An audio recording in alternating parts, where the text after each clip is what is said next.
is yasema nasi. Karibuni sana, tunawaenzi, tunawapenda.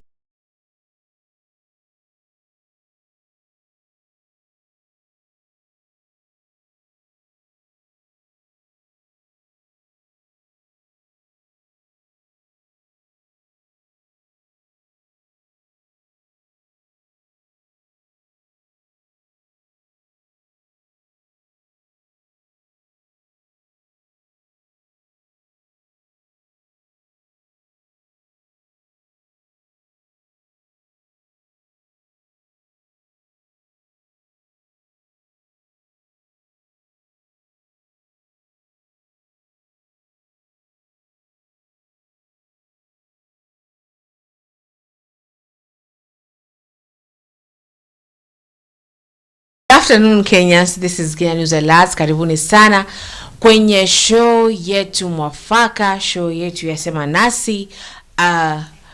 This is where you speak to us as we speak to you. You tell us how you feel about it, and then we tell you how also we feel about it. Yes? And today is a very, I don't know if it is somber, but it is a Good Friday afternoon. Okay, ikiwa tarehe 18 ya mwezi wa 4 mwaka huu wa 2025. Karibuni sana. Mimi ni wenu Zulfa. Yes, and I welcome you all. Now, what am I trying to say? You see me donning this red lipstick. This red lipstick is symbolic. I'm waiting for the others to be ready, so let me say this. It is symbolic. This symbolizes the blood shed by our daughters, our grandmothers, our mothers, our sisters, our girlfriends, you know. Till now, I'm going to say 129 women have been murdered in cold blood. So we're trying to push, or we are signing a petition to make it illegal. It is called the Red Lipstick Project. Okay? So, endeni pale kwenye Usikimye platforms, muendelee kusign pale, kusign petition. Na bado pale kwenye screen yako mna namba. Hiyo namba haijekwa pale bure. Ile namba imewekwa pale kwa mnadili wako. Kweza kutupigia sisi, kweza kuzungumza na sisi. If you feel that is a lot of work, you could just live chat and tell us where you're viewing from, what's up, what's going down, you know. So yes, who am I here with?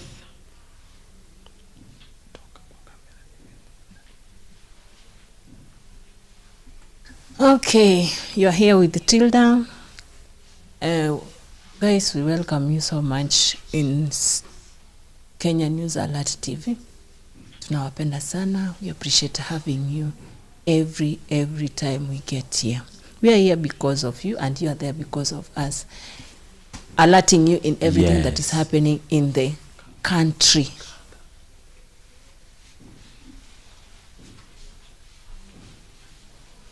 Okay. How was your break? My break was good. Maybe yours. Mine was good. I am excited for something. So yes. Hapa kuna Josh Tyrant anasema Joseph. Before introduce Joseph, sorry though. It's okay. This is Plain San Felix, and I welcome you to Semanasi Show. And in fact, I'm very happy to you, my sisters. How was your break? It was good. Labda ya kwako. Mine was good. So I think now this is the right time for us at least to semana people. Yes. Yeah, thank you. Yes. So all of you are good now. We can get into the thing. We can get into the dance. Aya. Asa, I don't know. You know, we've always known Sifuna as such a brilliant person, such a brilliant lawyer, courageous, and actually last week he was trending on the president. Mimi ni ule Sifuna, unasikiaga? Sindio? Sijui kama imeanza kufanya a challenge at TikTok. I think that one should be a challenge on TikTok. Sindio? So now Sifuna again now with his brilliant mind He is trending again on slapping words. Good words. So I am gonna ask the producer kucheza video yenyewe, tuanze tumsikize, and then we get into the thing.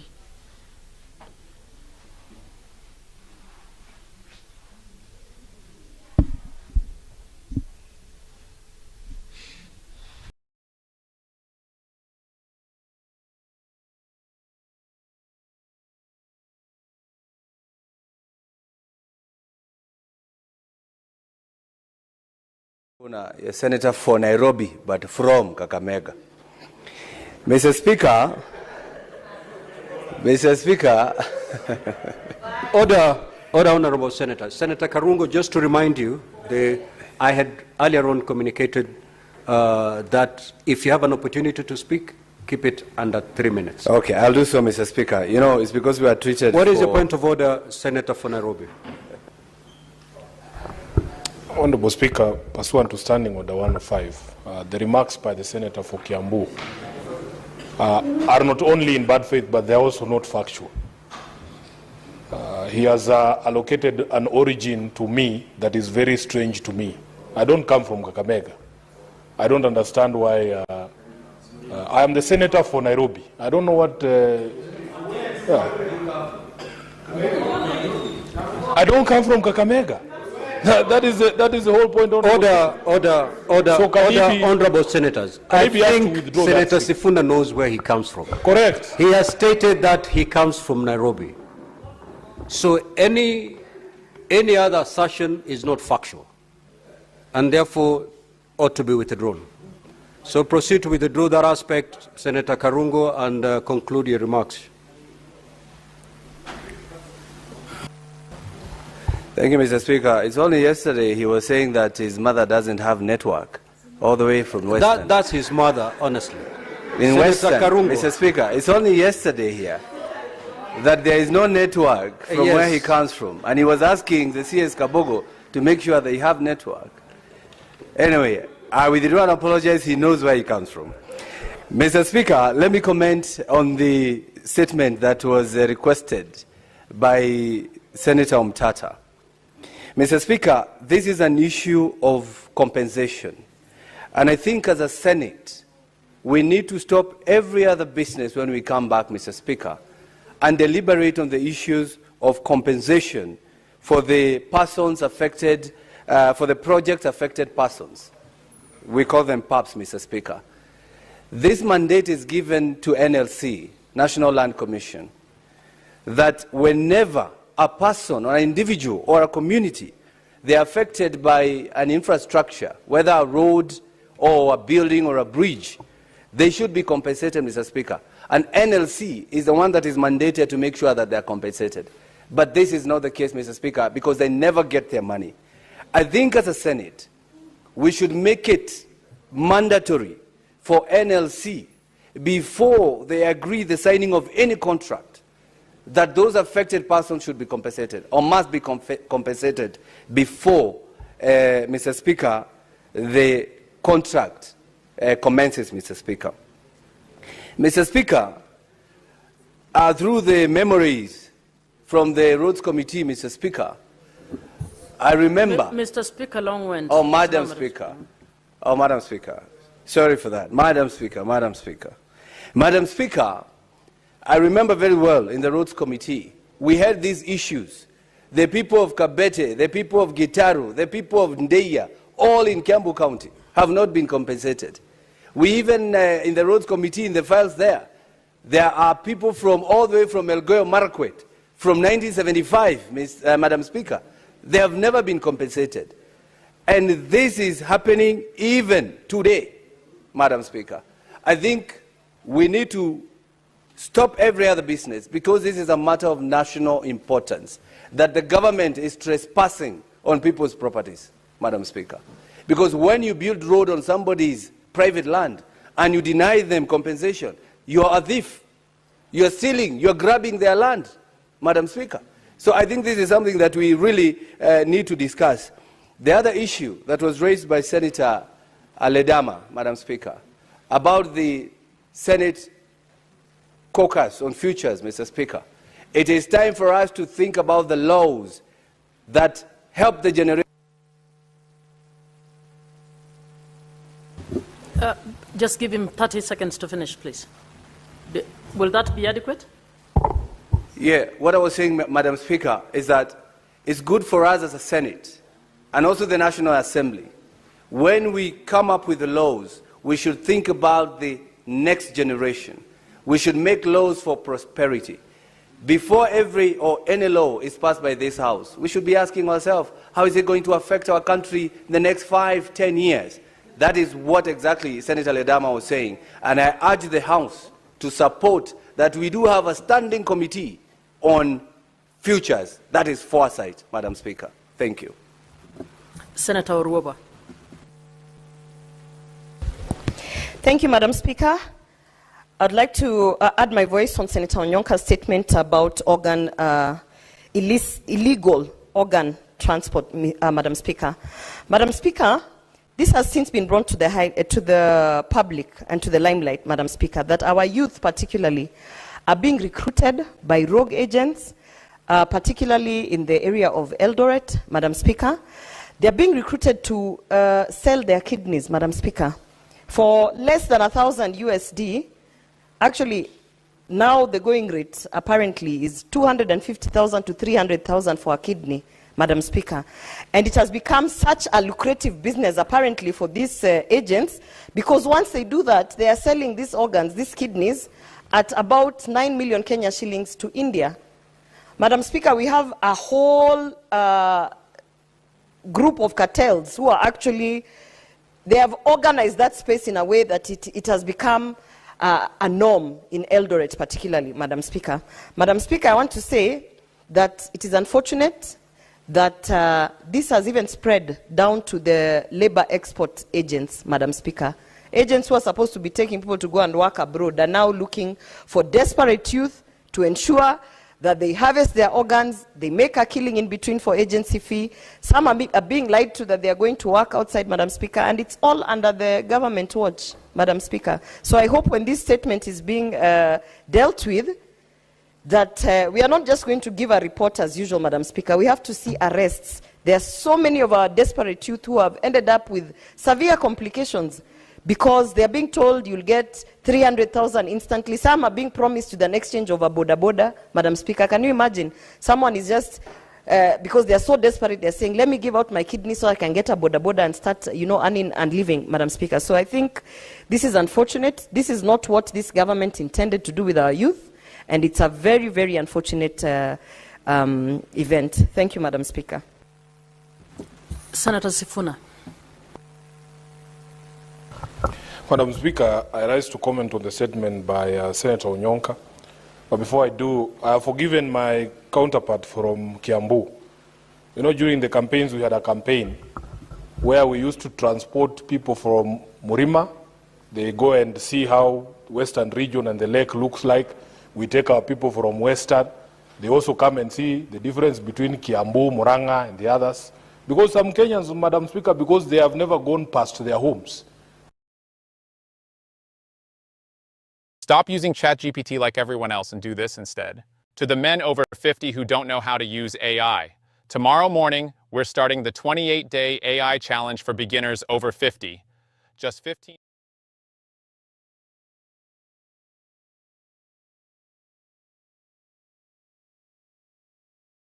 Yes. Okay, so let me read the comments. Yes? Yes. There's a Gypsy says, hi, Atilda. Hi to. Hi, Zulfa. Hi. Hi, Felix. Hi. Etoka busy nyakuna. Ongea tu vizuri. Sawa? Hi, Yoshi. Oh, hi. How are you people? Gypsy, how are you? Now, so apparently people are selling kidneys out here. I used to see memes like those. I used to think they're jokes because I remember one meme was saying, pesa ya kidney kisha you're calling again. Ukisema, nafanya sijui na ngapi. Itinakuwaje? There's something else. I can't say that thing, but the thing is, unafanya nayo ya nini mbili. So you need one. Sindio? Now, it is not a laughing matter. It is because hapo normally tumefika. Hapo normally imetufikisha sie. And I'm going to start with you, Felix, points za Sifuna umezisikia aje? Evans Dande amesema hi Tilda. Hi. Thank you so much for that chance. Zulfa, there is something I want you to understand. No. Alexander Kupole. Alexander Mtete amesema niko ndani. Karibu sana Alexander. Ako ndani.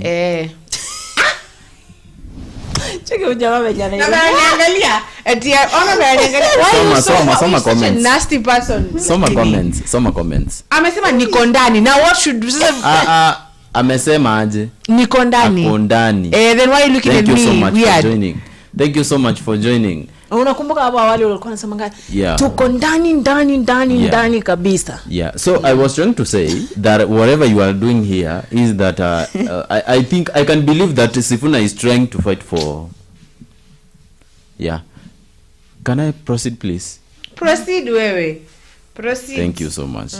I can say that according to the look of things, Sifuna ni anajaribu ku fight for those people who are supposed to be fought for. And at some point, I think watu hawaku interpret hiyo vibaya ni kuslap kimaneno, yes? Kuslap kimaneno. So I don't think maybe this guy could have any reason maybe he could do that without maybe a clear target. The way you target maybe to satisfy me when it comes to maybe advice, psychological support, and what another things maybe you can do as my workmate and as my sister. You understand? That target yenye mtu anaweza kuwa na like I want to do this for these people, it to be maybe beneficial of what I want to do. I'm very sure that was the main reason that maybe could drive Sifuna to at some point be of a spirit. But Sifuna has always proved to be over-spirited when it comes to some matters, yes? Concerning people. I'm going to just say this once, and please let us not carry it as big. We say, when you see something good, let us appreciate it. Yes. I'm going to appreciate Karungo, Senator Karungo. I love his English. He has an accent of, I don't know, I don't get it. It is just beautiful to me. But that is not beneficial to us, though. I'm just saying, I'm stating, then I continue. Okay? So, Sifuna has always been spirited when it comes to political matters, when it comes to anything that is affecting the common mwananchi. They have been so spirited. As I said yesterday evening, I said the first time I really fell in love with Sifuna's brain was when he was in Mandera. That was actually the first time. Let me tell you, that's the first time I knew who Sifuna was. And please don't say it. Kumbe tuko wengi. Ulimjua, mimi nilimjua hiyo siku, sikuwa namjua. Nilimjua pia hiyo siku wakati alikuwa anajaribu kuchallenge watu wa Mandera. Na president. Why you people you are still kwa vumbi? Mumezaliwa, mumefikisha 60 and above years still mko kwa vumbi. Does it mean Kenya ifiki hapa? It was a very good challenge. Don't you maybe think, okay, do you have any way you can make follow-ups to have development too? You have got governors, you have got everybody mwenye anafaa kuwakilisha watu kwa serikali. Kazi yao ni gani? Musikubali. I like that guy though. So that is the moment that I knew who Sifuna was, and that was that tense moment where people were getting abducted, and where in fact now we were coming into terms with abduction and the realization of watu wanapotea, watu wana turn up dead, and he was there speaking his mind, sawa, and we've seen it time and time mpaka here last week. So like Sifuna is one of those people. You know, I am to continue. Okay, let me continue. Send the number. Yeah, I'll do. They are going to send just now. I'll do. Good. Yeah. I'll do, please. Good. I'll do. Sawa. Yeah. Yes. Okay. Now. Now. So I came to fall in love with Sifuna, the way he's willing to speak it up, the way he doesn't the thing that I appreciate is atumi maneno ambayo yatakuwa ni kama mbani ya zarau mbele ya kama president, but he will speak something. Let me tell you that speech, I hope that I will search that speech again for the producer to play. That speech of Sifuna akiwa kule Mandera akisema, president, if you do what you're supposed to do, then these people, you don't need to come and tell them you see I did that there, you see I was there, you see they will see. So they will be here saying hata ukishafika tu hivi hakuna haja uonge. Have you ever seen where you're so good at something, like let us say someone who does your hair, they are so good when you walk with your hair, they don't, ndo huyu hata mtu amuulize nini ako like nakaa tu, ni pesa ngapi, ni shingapi huo nini kwa msusi, kwa huo msusi ni shingapi kufanya hivi na nini, you see. So Sifuna has been a spirited person, and that's what I love about Sifuna. I don't know what you love about Sifuna. Tilda, what do you love about Sifuna? For me, unaona, that man who stands for his word is that Sifuna, yani ule mtu akisimama aseme hili, my friend, hakuna siku utaona hiyo kitu imeenda miss. Utaidharau, utaichukia, utamuongelesha vibaya, umjibu vibaya, but in the coming days or months itakusaidia mahali, and you are the one who will come and say them, there is a time, you know, Sifuna said this and this, this and this, but tukaichukulia hivi, but right now is working. Na sijaiona Sifuna akijipiga kifua. Ati mimi nimefanya, mimi kitu yeye usema mostly, let me work, let me do. The people, the Kenyans are the ones to speak for me. Nikiwa nimefanya vizuri, si wanajua, si wanasema tu Sifuna kweli hii kazi amefanya hivi aendelee mbele. Kama sijafanya, si nitatolewa tu niende nyumbani. That is what it's supposed to be done. If you're working, we are seeing you are working. If you are not working, we are seeing you are not working. What I don't like for me is mtu amefanya kitu alafu anataka afanyia mtu kitu na mwenyewe anajisifu. Anasema venye amefanya, venye ametengeneza, venye amenini. And no, then I'm looking for that speech. Nataka nitumie producer icheze. Maybe there are people who don't know that speech. I have sent it. Let the chat itengeneze. Hiyo ya kwanza hiyo unasikia Felix anasema that's the first time he ever had. Yes. We need to really understand this man. This guy, that was the first. In fact, I never even knew this. I never knew him. I could hear him maybe at some point say that I want to see some changes to happen here. You cannot maybe live for a place for almost 60 years and you have never even stepped on a tarmac road. That you are going to see a tarmac road in Nairobi.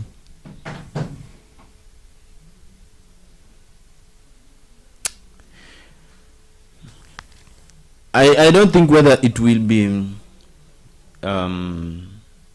wrong if I say that he's one of the best leaders we have. Okay, so I'm going to read the comments tukingoja producer atengeze, si ndio? So kuna Gypsy says I like Sifuna better than Oscar Sudi. Let me tell you, same, me too. And then this Caleb Nyongesa says Sifuna is one man army, keep it up kiongozi. That is really Sifuna. Confidence ya Sifuna na the way he is willing to stand for the truth. We don't have na kama Onyonka, mwingine ni Onyonka. Another one is Onyonka. I don't know where Onyonka has been of these days. Thank you for coming with that name also. I never knew that man too. Same. But the way they are